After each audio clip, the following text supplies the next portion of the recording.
আল্লাহ বলছে দুই ফেরেশতা শোনো দি এমন তোমরা যাইয়া বুঝা আসো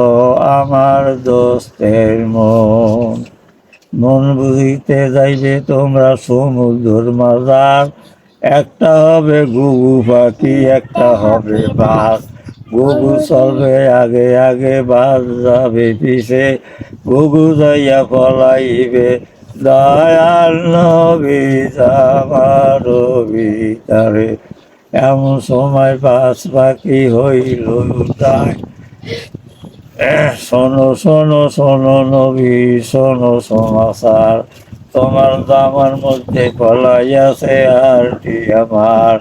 সপ্তগণের রূপবাসী কিছু নাই খাই আমার ছেড়ে দাও নবী আমি নিয়া যাই এমন সময় বাস পাখি হইল উদয় শোনো শোনো শোনো নবী শোনো সমাচার তোমার সম্মুখে যদি জীবন যায় আমার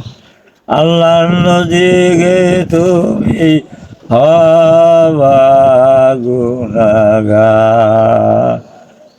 আল্লাহ বলছে মাবুদ আল্লাহ কি হলো দায় ঘুঘু পাখি ছেড়ে দিলে বাজে নিয়ে যায় ঘুঘু যদি মারা যায় আমারও সম্মুখে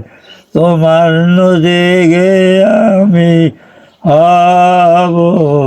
গুনাহগার শোনো শোনো বাস পাখি একটু বসে রাও কাইটে দিছি অঙ্গের মাংস যত পারো খাও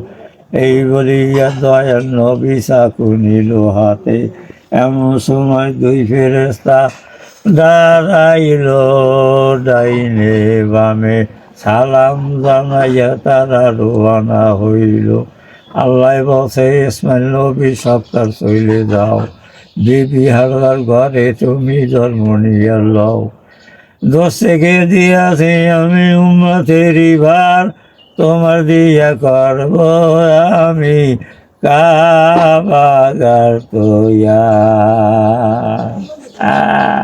আচ্ছা এটার নাম কি যে কইছেন এটার নাম কি